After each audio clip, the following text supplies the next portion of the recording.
कहना है कि वरुण गांधी जी शायद आ जाएंगे कांग्रेस में और वो अमेठी से या रायबरेली से लड़ें। ऐसा इशू है जिसको भी आना हो, जैसे उन्होंने कहा अब की बार 400 पार, मैं कह रही हूँ 399 तो आएंगे। 400वीं जो सीट है वो अमेठी से आ रही है। कोई भी आए, कोई भी लड़े, किसके साथ भी लड़े, बीजेपी अमेठी जीत रही है। और उसके पीछे एरोगेंस नहीं है नाविका जी, बहुत ही स्पष्ट मैं बताती हूँ क्यों जीत रही है। 15 साल राहुल गांधी या सांसद उन्होंने नहीं देखा। 5 साल में एक बार दर्शन होते थे, या फिर अगर विधानसभा का चुनाव होता है तब दर्शन होते थे। मतलब इस 5 साल में सांसद के नाते 1,09,000 लोगों का हमने घर बनवाया है। 1 लाख परिवार भी अगर आप माने तो एक परिवार में 4 लोग होते हैं मिनिमम। 4 लाख लोगों के पास गांधी खानदान जिसे गढ़ कहता था 50 साल, वहां घर नहीं था। 4 लाख लोगों को जीवन में पहली बार टॉयलेट परिवारों को मिला है। तो अगर 4 लाख घरों में पहली बार टॉयलेट आया और हर परिवार में 4 लाख लोग हैं, इसका मतलब 16 लाख लोगों के पास गांधी खानदान के घर में टॉयलेट नहीं था। 3,80,000 लगभग लोगों के पास जीवन में परिवारों में पहली बार नल का आया है। मतलब लगभग 12 लाख लोगों के पास नल से जल नहीं था, जहां 50 साल इस खानदान का राज रहा। आप अचंभित होंगी, वहां पर कभी कलेक्टर का ऑफिस नहीं था। शिलान्यास, और आप तो गूगल देख सकते हैं अगर आपको हम पे भरोसा ना हो, शिलान्यास अमित शाह के हाथों हुआ है। वहां पुलिस लाइन नहीं थी।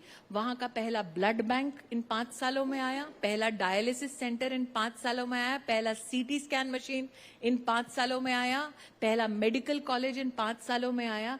तो जब मैं कहती हूं ना कि सीट पक्की है, वो इसलिए क्योंकि आज भी वहां 18 लाख लोगों के घर में मोदी के आशीर्वाद से हम मुफ्त का राशन भेजते हैं और एक व्यक्ति ने नहीं कहा कि मुझे नहीं मिला। तो जब आपके पास आंकड़ा नहीं, जिंदगियां हैं। हम तो इनके स्कैम्स गिनते आए हैं नाविका जी। पहली बार अमेठी में 13,300 लखपति दीदियां हैं, जो गांधी खानदान 50 साल में ना कर पाए और मोदी ने 5 साल में कर दिया। 13,000 लखपति दीदी खड़ी है वहां। और इसीलिए एरोगेंस नहीं है, विनम्रता से कॉन्फिडेंटली मैं आपको ब्लॉक बाय ब्लॉक, गांव बाय गांव बता दूंगी।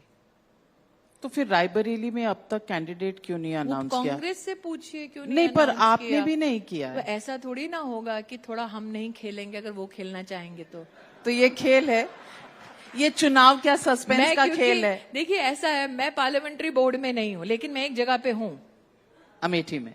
नहीं, मैं रायबरेली की भी दिशा कमेटी की चेयरपर्सन हूं पिछले 2 सालों से। ये शायद बहुत कम लोगों को पता होगा, क्योंकि मेरी एक विधानसभा रायबरेली जनपद का हिस्सा है। और रायबरेली में दिशा कमेटी मतलब कि जो भारत सरकार का पूरा तंत्र जो समन्वय करता है प्रदेश और डिस्ट्रिक्ट एडमिनिस्ट्रेशन के साथ, उस कमेटी की मैं चेयरपर्सन हूं और सोनिया जी को चेयरपर्सन है। और इन 2-2.5 सालों में not one meeting so that homes can be built for the poor, water can be given, pension can be given, has been attended by Mrs. Gandhi. Not one meeting. Raebareli mein? Yes. Not one meeting. The public representative of Raebareli has been missing. We call for meetings. Everybody comes except the MP of Raebareli.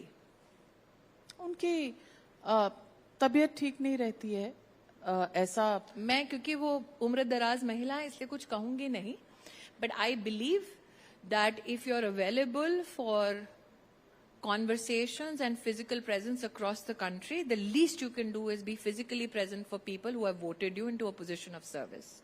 And I'm not talking today, I'm talking 3 years. We've seen it. But I would rather not make a comment on her personally because she's way older than I am. But I have seen in person. So the MP of Amethi was also discharging duties in the Lok Sabha called Raebareli. मैं आपसे पूछना चाहती हूँ, no wonder की चिंता और चिंतन दोनों सीट के लिए चल रहा है। एक सीट की चिंता है आपको कि सिर्फ चिंतन? रायबरेली आपने कैंडिडेट नहीं उतारा? नहीं, मुझे नहीं लगता। हम बिल्कुल अश्योर्ड हैं कि हम रायबरेली जीत रहे हैं, इसलिए वो नहीं उतार रहे कैंडिडेट। मैंने कहा ना, भारत की राजनीति में पहली बार है कि Amethi Raebareli, which is known as the bastion of the Gandhi family, has had no announcement from the Congress party. That is a reflection on them, not on us. Smriti Irani ji, I also